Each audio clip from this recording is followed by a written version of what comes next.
Bendiciones, ¿cómo están cada uno de ustedes? Me da gusto nuevamente estar con todos ustedes en este grupo de Amistad Hogareño. Como siempre, les saludo en el nombre del Señor Jesucristo. Y bueno, vamos a iniciar ya nuestro grupo de Amistad Hogareño. Así que por favor, cada uno tome su lugar, cada uno esté atento, trate de no distraerse. Bueno, vamos a continuar con el tema de la semana pasada, titulado El arrepentimiento es un mandato de Dios. Es el tema de la semana pasada que comenzamos y ahora es parte 2. El arrepentimiento es un mandato de Dios, parte número 2. Así que lo voy a invitar para que cada uno de ustedes busquemos la dirección de parte del Señor y pongamos esta lección, este grupo de Amistad Hogareño, en las manos de Jesucristo. Así que oremos todos juntos. Amantísimo Dios y Padre nuestro, te damos gracias una vez más por la oportunidad de estar aquí, Señor, reunidos en este hogar, oh Dios Todopoderoso. Pedimos, Señor Jesús, la guianza tuya y que podamos asimilar tu palabra, Señor, para que podamos, Señor Jesucristo, crecer y de esa manera, Señor, ser nutridos con tu palabra para que nuestras vidas, Dios mío, mejoren y cada día vayamos de gloria en gloria y de victoria en victoria. Oramos en el nombre de Jesús. Amén. Gloria al nombre de Jesucristo. Bueno, entonces ahora vamos con la pregunta del rompehielo. ¿Cuál es la pregunta? ¿Qué recuerda del tema anterior? A ver, quiero que usted nos diga qué recuerda del tema anterior, del tema de la semana pasada. Así que vamos a dar unos minutitos para que usted comparta ahí en casita, comparta ahí con cada uno qué recuerda del tema anterior. Pues regresamos en unos cuantos minutitos.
Muy bien, esperamos que sea recuerdos del tema anterior.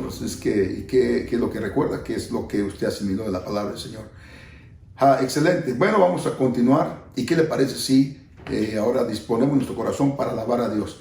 A ver, ¿dónde está por ahí el hermano, la hermana que le tocó traer los cantos? Bueno, ¿usted listo? Usted que le tocó traer los cantos, la oración, la alabanza. Recuerde, en cada grupo de amistad tenemos que alabar a Dios. Así que si está ya listo por ahí el canto, vamos a estar todos en pie y de esa manera vamos a exaltar el nombre de Jesucristo. Gloria al nombre de Jesús. Así que adelante, vamos a adorar a Dios con todo el corazón.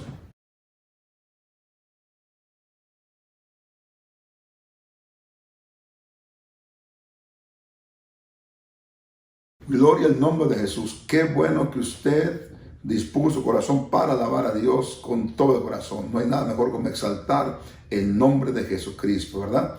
Ahora sí vamos a entrar en el tema titulado El arrepentimiento es un mandato de Dios, parte número 2. Y vayamos a una escritura que se encuentra en Mateo, capítulo número 12, versículo número 30, y dice así la palabra del Señor en el nombre de Jesucristo. El que no es conmigo, contra mí es, y el que conmigo no recoge, desparrama. Lo leemos otra vez. El que no es conmigo, contra mí es, y el que conmigo no recoge, desparrama. Mire, en un asunto de tanta importancia, no se puede tomar una posición neutral. Hay asuntos que tratar y en esos asuntos importantísimos muchas veces no podemos ser neutrales. Es imposible ser neutral en ciertos asuntos. Por ejemplo, no existen personas que ni aman ni odian. O sea, es decir, usted ama o odia. No puede decir yo ni amo ni odio. No puede ser neutral. ¿Ok? Así que no amarle implica necesariamente odiarle. Entonces, a lo que se refiere, a lo que me refiero en esta tarde, que no podemos ser neutrales en algunos asuntos como esto. O decir, usted no puede decir, yo no amo, pero tampoco odio. No, o amas o odias, ¿verdad? Ese es el asunto. Entonces, en Mateo 12:30, lo que acabamos de leer hace un ratito, Jesús dijo, el que no es conmigo, contra mí es. Entonces, el Señor Jesucristo hizo una afirmación muy seria al respecto en el versículo número 30, ¿verdad? Pero en otras ocasiones esta enemistad entre el hombre y Dios no se manifiesta simplemente como indiferencia hacia su persona, sino que toma la forma de una hostilidad abierta. Es decir, lo que el Señor está diciendo aquí es, si no estás conmigo, entonces estás contra mí. Porque a veces decimos, bueno, yo sí amo a Dios, pero no acudo a ninguna iglesia, no le sirvo. Entonces realmente no estás en una posición neutral, ¿verdad? O le sirves o no le sirves. Número 1, mire, vamos a ver aquí, enemistad contra Dios. Yo creo que nadie quiere estar en enemistad contra Dios. Esto se aprecia constantemente en muchos de los comentarios que escuchamos a nuestro alrededor cuando la gente habla de Dios. Algunos le acusan con ira por cada una de las tragedias que ocurren en este mundo. Mucha gente se molesta con Dios por cada tragedia que ocurre en este mundo. Otros escriben artículos o libros y salen en medios de comunicación para ridiculizar la Biblia y atacar, ¿verdad?, todos los principios cristianos, y lo hacen con orgullo, sin disimular el odio que sienten hacia Dios, del que por otro lado en muchos casos niegan su existencia. Entonces tal es el grado de enemistad que sienten hacia Él, que lo han eliminado de sus vidas. Por esta razón hay gente que dice, o declara, yo no creo en Dios.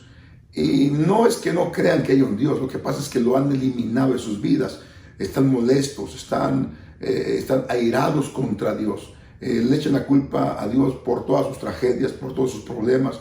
Y por eso deciden, yo no creo en Dios. No es que no crean en Dios, sino que decidieron apartar de sus vidas. Y ahora hacen todo lo posible para que desaparezca también de la sociedad y de las instituciones. Por eso es que hoy en día hay gente que está tratando de sacar a Dios donde quiera. Y no queremos escuchar de Dios, no me hables de Dios, aquí no creemos en Dios y todo eso. Bueno, en algunos países, como en Europa, o en el continente europeo, es un hecho que cada vez que se habla de Dios o del cristianismo, ¿verdad?, en la televisión, en la radio, es para ridiculizarlo. Fíjese, a ese grado ha llegado la sociedad hoy en día, como en algunos países de Europa, en donde a través de películas, a través de programas televisivos, ¿verdad?, ridiculizan las cosas de Dios, porque están molestos contra Dios, porque algunas cosas acontecen en sus vidas y ahora han decidido pues ridiculizar las cosas de Dios. Bueno,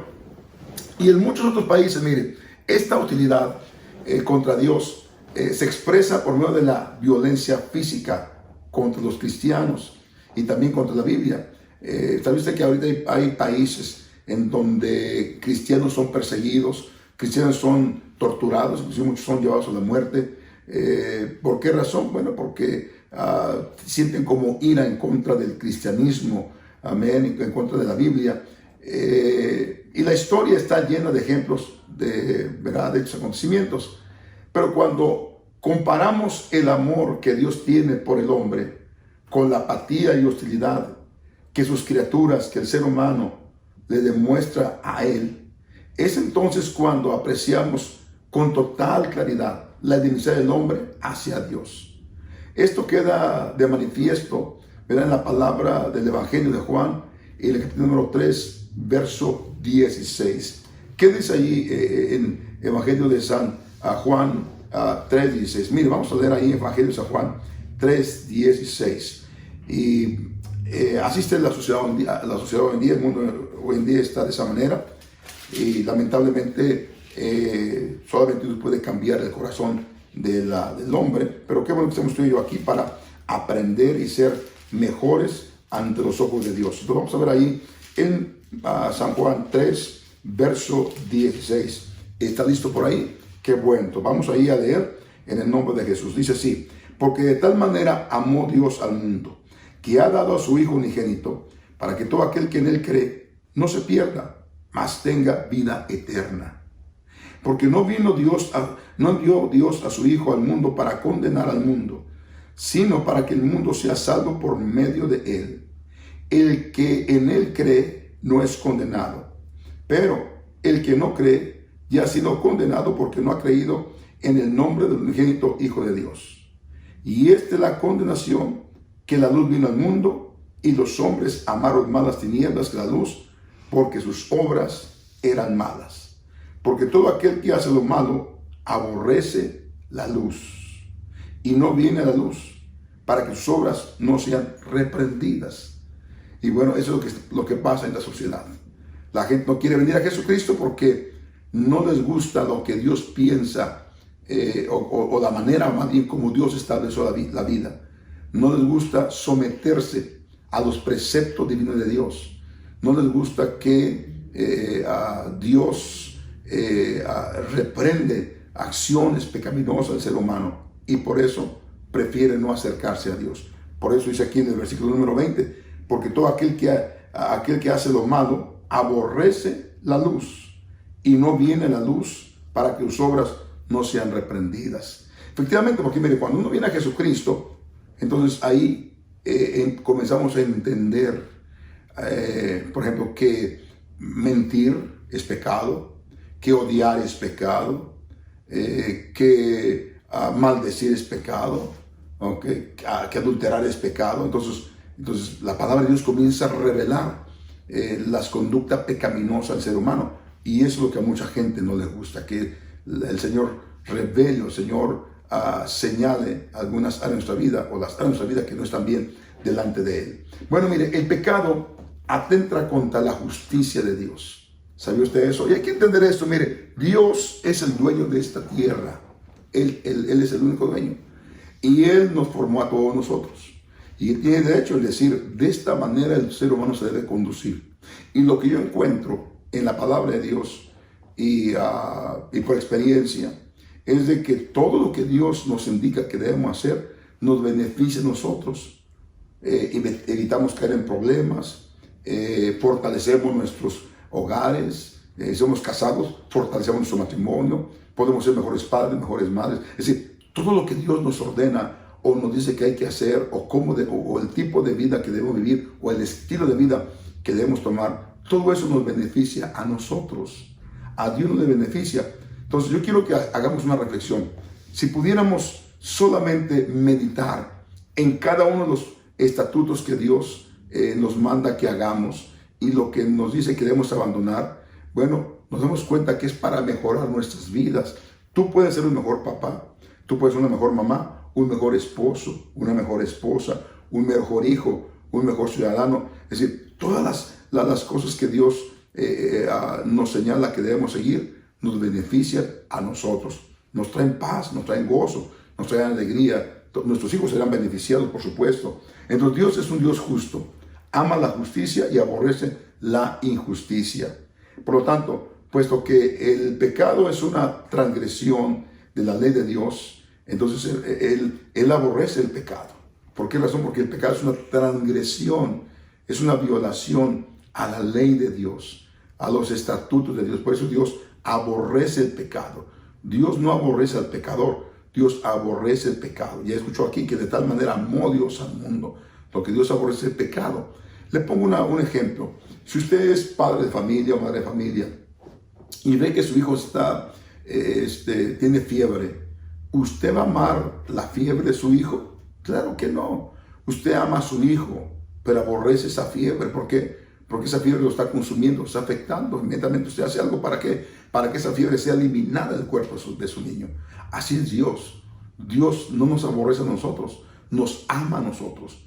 Pero Él aborrece el pecado porque el pecado daña la vida del ser humano. Eso está muy entendible. Entonces, en 1 de Juan 3:4 dice así: todo aquel que comete pecado infringe también la ley, pues el pecado es infracción de la ley. Entonces, cuando transgredimos los mandamientos del Señor o la palabra de Dios o sus estatutos, estamos transgrediendo la ley de Dios. En el libro de Habacuc, en el Viejo Testamento, capítulo número 1, verso 13, la palabra de Dios nos enseña y dice así: muy limpio eres de ojos para ver el mal, ni puedes ver al agravio. O sea, nuestro Dios es un Dios puro, es un Dios santo, es un Dios en donde en él habita la santidad.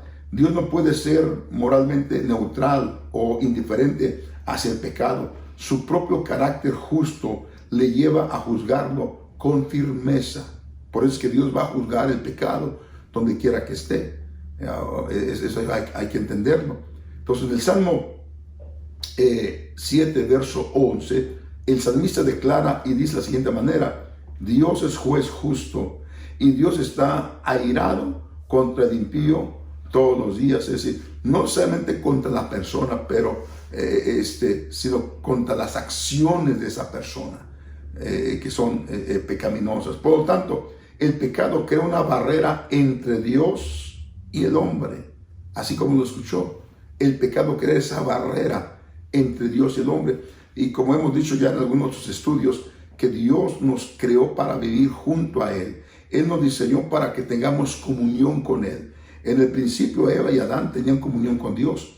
Pero ¿qué cortó esa comunión? El pecado cortó la comunión entre Adán y Dios. Y hoy en día es exactamente lo mismo. Entonces Dios quiere que esa barrera desaparezca para tener convivencia con el ser humano, para tener armonía con el ser humano. Amén. Entonces, por lo tanto, podemos ver aquí que el pecado crea una barrera, ¿verdad?, que impide totalmente que llegue esa paz, ese gozo a tu corazón inclusive. Porque si tú tienes comunión con Dios, entonces, por supuesto, cuando hay comunión con el Señor, hay paz, hay gozo, hay confianza. Miren, tiempos en que vivimos, cuánta gente aún se está suicidando, cuánta gente está entrando o ha entrado en estado de pánico. ¿Por qué razón? Porque no tiene esa comunión con Dios, no tiene esa confianza.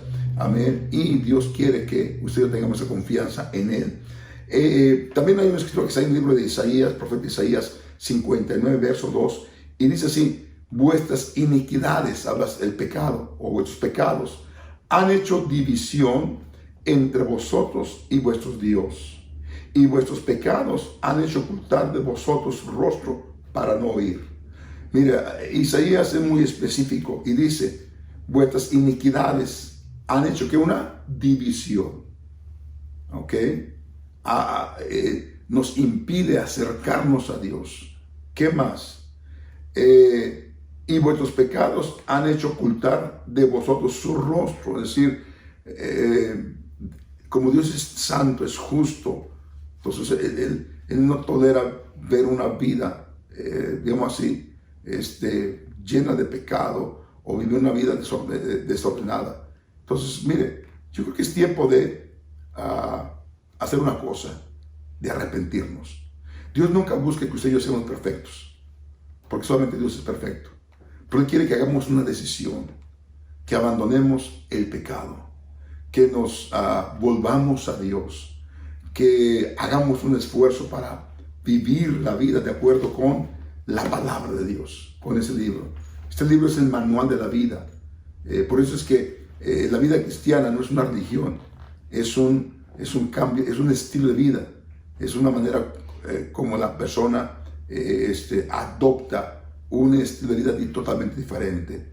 Y aquí es donde algunos se preguntan, y a veces hay gente que dice, no, él ya no fuma, ya no bebe alcohol, cerveza, porque el pastor seguramente lo pone en disciplina, o lo regaña, o con tantas cosas. No es eso, es que cada cristiano decide tomar un estilo de vida, y esa decisión se llama arrepentimiento. Entonces, en este día, qué hermoso sería que alguien decidiera abandonar, dejar a un lado el pecado. Por ejemplo, mire, si usted está viviendo en unión libre, bueno, Dios dice en su palabra, la Biblia dice, ¿verdad?, que los fornicarios no heredarán el reino de Dios. Entonces, ¿qué debo hacer? Bueno, pues yo lo que haría es, pues, casarme con la persona con quien vivo, ¿verdad? ¿Para qué? Para obedecer la ley de Dios. Eso es muy importante. También dice que los borrachos no heredarán el reino de los cielos. Pues, ¿qué debo hacer? Abandonar el licor, la cerveza, porque al fin y al cabo le está dañando su cuerpo, su hígado, su páncreas, el matrimonio está siendo afectado, los hijos, imagínense, lo ven en estado de embriaguez. Entonces Dios dice, todas esas cosas, si alguien se arrepiente, las abandona. Por eso dijimos hace un rato que el cristianismo no es una religión, es un estilo de vida. Lamentablemente hay gente que dice, yo creo en Dios y yo voy a mi iglesia, cualquiera que sea, pero saliendo de ahí, se va a la cantina, se va al baile, se va a hacer otras cosas pecaminosas. Entonces usted no hizo un cambio de vida. Dios no quiere gente religiosa, Dios quiere a alguien que decida caminar de acuerdo con los estatutos de su palabra. Entonces vamos a terminar aquí. Miren, el pecado rompe el orden moral que Dios ha establecido desde la fundación del mundo y conduce a la catástrofe moral y espiritual. Entonces yo creo que si el pecado es la causa, ¿verdad?, de nuestras tristezas, amarguras, desastres inclusive, entonces es tiempo de cambiar. Por esta razón el pecador será excluido. Si alguien quiere arrepentirse, será excluido, ¿verdad?, del reino de Dios, si antes no es perdonado. Y mire que Dios, como Dios es tan hermoso, lindo, que Dios no le pregunta qué tan pecador ha sido usted, porque si usted se arrepiente, Él dice que Él es justo, Él es fiel para perdonarnos. Por eso Pablo declara y dice que mas Dios muestra su amor para con el hombre, para con la raza humana, en que siendo aún pecadores, Cristo murió por nosotros. ¿Ok? Entonces, porque de tal manera amó Dios al mundo, Dios nos ama. Todo lo que Dios pide es arrepentimiento, abandonar el pecado. ¿Le gustaría a usted tomar una decisión el día de hoy? ¿Le gustaría a usted abandonar ese estilo de vida que está llevando, que no está bien delante de Dios, que no va de acuerdo con la palabra de Dios? ¿No le gustaría a usted cambiar su estilo de vida? Porque mire, la razón por la cual hay ese vacío en su corazón, hay tanto problema en su vida, es porque no se está viviendo de acuerdo con este libro. Pero si usted decide arrepentirse, cambiar de vida, acercarse a Jesucristo, entonces su vida va a cambiar. Así que yo le dejo con este tema para que lo meditemos y esperamos que usted haga una buena decisión. Así que vamos a hacer una oración por alguien que va a tomar o va a dar ese paso de arrepentimiento, va a abandonar el pecado y va a entregar su vida a Jesucristo. Vamos a orar todos juntos. Amantísimo Dios y Padre nuestro, en este momento, Señor, es posible que alguien Alguien ha sido impactado con ese tema, con tu palabra, Señor Jesús. Padre Santo, quizás haya alguien que ha decidido arrepentirse, abandonar el pecado, Señor. Te pido, Dios Todopoderoso, que lo ayudes, que lo fortalezcas, oh Dios Todopoderoso, y que lo tomes de su mano, Señor Jesucristo, para que siga adelante, oh Dios, y lo uses grande y poderosamente. Oramos en el nombre de Jesús. Amén. Bueno, hemos terminado nuestro tema en este día. Esperamos que usted se haya gozado en este grupo de amistad hogareño. Y recuerde que lo esperamos la próxima semana. Así que invite más personas. Invite más personas para que vengan al conocimiento de la palabra de Dios. Dios le bendiga, muchas gracias y hasta la próxima.